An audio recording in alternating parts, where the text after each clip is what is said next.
Pemirsa, Anda kembali menyaksikan dialog khusus hari ini bersama Dispenduk Capil Kabupaten Kediri. Dari segmen awal sampai segmen 2 tadi sudah banyak sekali informasi yang penting yang tentu saja bermanfaat bagi Anda. Dan nanti, nanti dulu ya Pak Pangkat dan Pak Eko, masih ada informasi atau program yang akan diluncurkan oleh Dispenduk Capil Kabupaten Kediri di tahun 2019.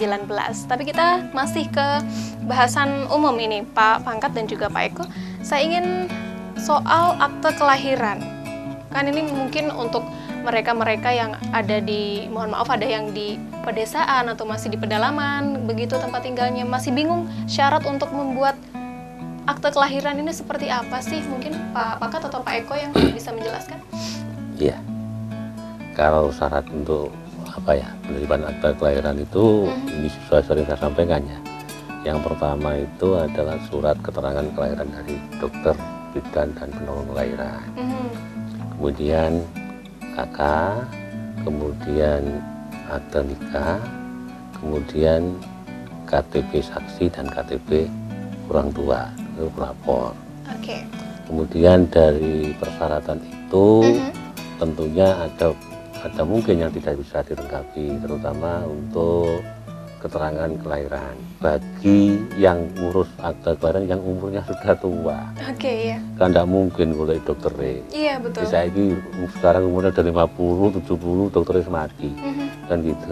Dan sudah tua itu bisa diganti dengan membuat SPTJM, surat pernyataan tanggung jawab mutlak tentang kebenaran data kelahiran.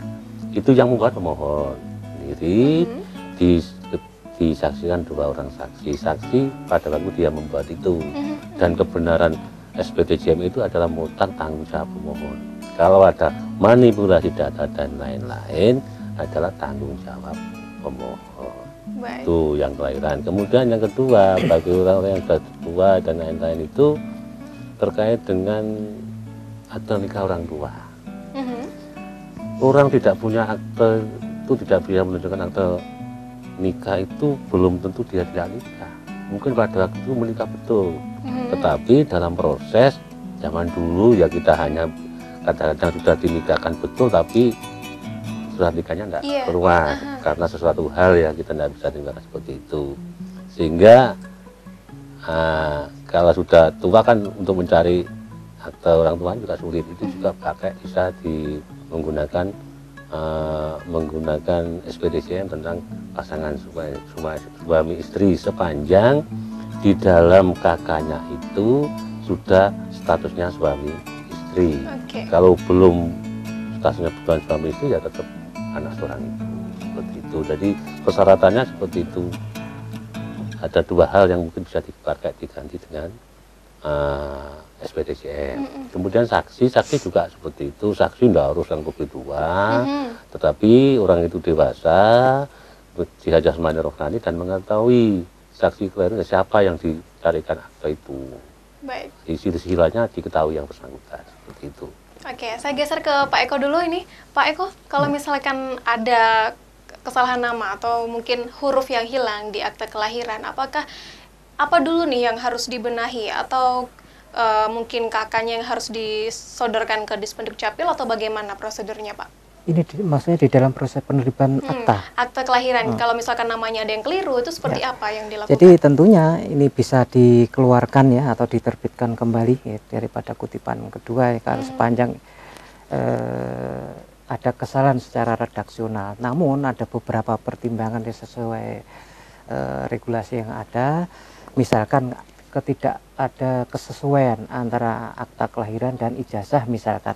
Sepanjang nanti terbitnya ini duluan daripada akta kelahiran, ini tentunya nanti menurut undang-undang ini tentunya harus dibetulkan di pengadilan negeri terlebih dahulu. Nanti hasil dari putusan pengadilan inilah yang menjadikan referensi kita untuk merubah akta kelahiran seseorang ya. Jadi seperti itu.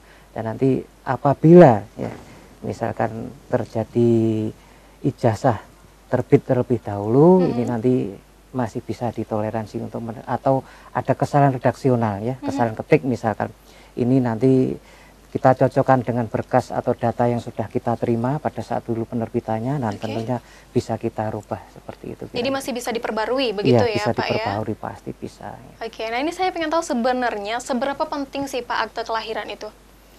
Kalau akta kelahiran ini pastinya penting ya, di samping ini untuk legalitas seseorang, ini pastinya.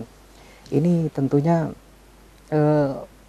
keperuntukan daripada akta kelahiran ini sangat apa ya namanya, di semua lini ya, ini pemerintah pusat sudah mulai menyentuh ya, baik itu terkait dengan pekerjaan misalnya, terus pendidikan, mungkin juga ada kaitannya dengan BPN ya, Badan Pertanahan Nasional, di sana sudah mulai menyentuh ya. Jadi artinya akta kelahiran ini sangat urgent ya. Baik. Ini memang harus dimiliki oleh seseorang.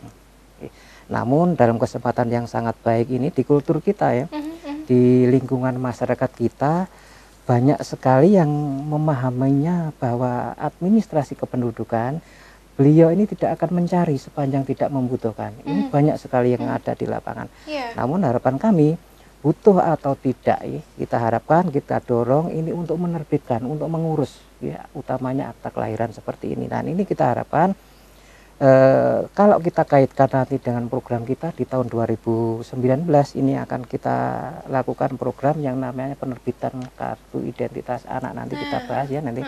Ini ada keterkaitan. Jadi pada saatnya nanti akta kelahiran, kemudian kartu keluarga, ini ada koneksitasnya nanti kita terkait dengan KIA, pastinya nanti ada di bahasan berikutnya ya nanti.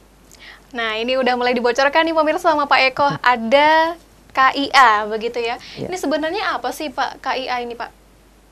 Monggo Pak Pangkat atau Pak Eko silahkan. KIA itu kartu ya, kartu identitas anak. Yang intinya tujuannya itu adalah untuk peningkatan pendataannya dan untuk apa ya, penegakan hukum ya Pak Eko. Iya. Data pribadi seseorang itu, sehingga anak itu mulai awal sudah punya data, dan syarat mutlak itu untuk KIA ini harus punya akte dulu. Oh, oke. Kalau punya akte baru bisa diterbitkan KIA-nya.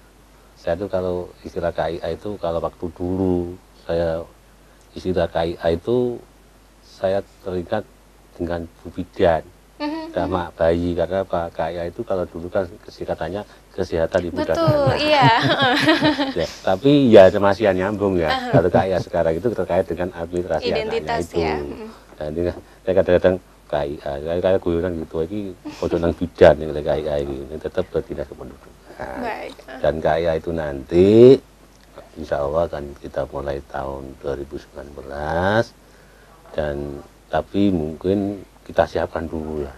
Kita Oke. siapkan dulu, mungkin butuh sosialisasi, butuh penataan dan lain-lain, sehingga pelaksanaannya diharapkan bisa memenuhi harapan kita semuanya. Kalau belangko siap, peralatan ada, tinggal nanti tugasnya bagaimana kita tata dulu. Ini kan semuanya harus ada persiapan. Betul, Seperti betul. itu. Iya.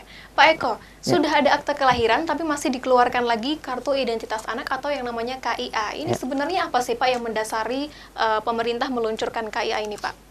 Jadi begini, kalau kita kaitkan di bahasan kita di awal ya, KIA ini kan potret kedepannya ini di samping untuk pemenuhan perlindungan anak yang anak tersebut, ini juga sebagai pemenuhan secara konstitusional. Ya, itu yang pertama. Kemudian kalau kita peruntukannya lebih luas lagi, ini tentunya terkait dengan mungkin ya, untuk kemudahan-kemudahan dari segi pendidikan. Di sana ada koneksitas. Kemudian juga layanan yang terkait dengan pendidikan. Kalau kita bicara masalah anak, ini tentunya tidak jauh dengan pendidikan. Kemudian kalau kita kaitkan dengan pola-pola pendidikan, pastinya ada ketersediaan nih untuk mensupport pendidikan, pastinya ada keterkaitan dengan ketersediaan buku. Betul. Yang di sana nanti harapan kita kalau sudah ini, kalau sudah kita terbitkan, ini mungkin lompatannya ke depan, ini kita siapkan juga untuk pemenuhan, pemudahan dan kemudahan-kemudahan terkait dengan misalkan adanya kemudahan di dalam proses kepemilikan atau transaksi pada saat dengan buku ya, terkait dengan buku. Kemudian juga terkait dengan fasilitas-fasilitas sekolah yang lainnya. Misalkan kita juga melakukan pendekatan dan kerjasama dengan toko-toko swalayan, misalkan terkait dengan sepatu, seragam. Nah ini untuk kemudahan anak yang bersangkutan. Artinya pada saat melakukan transaksi kita beri diskon, misalkan dengan catatan melampirkan atau bisa membuktikan dengan adanya secara fisik daripada kartu identitas anak. Nah ini potret di daerah-daerah lain seperti itu. Nah nanti harapan kami ini tentunya akan kita adopsi ya di beberapa dari daerah ini yang sangat positif. Tentunya kalau KIA ini sudah dianggap sudah bagus ya, cakupan kepemilikannya sudah banyak, nanti ke arah sana nanti harapannya seperti itu. Kami ini kita siapkan dulu ya, seperti tadi beliau sampaikan, kita siapkan. Nanti mungkin ya petugas-petugasnya kita bintek, kita sosialisasi sampai ke warga. Bahkan mungkin juga kita libatkan seperti kita sosialisasi pelayanan keliling. Artinya kita libatkan mulai dari tokoh masyarakat, ketua RT, RW dan lain sebagainya, nanti kita sampaikan seperti itu apa program kita ke depannya. Oke, nanti sosialisasi dan juga syarat-syarat bagaimana untuk mengurus KIA kita sampaikan di segmen nanti ya Pak ya. Pemirsa JTV, kita masih bahas soal KIA di segmen akhir nanti, jadi jangan kemana-mana, tetap saksikan Dialog Khusus.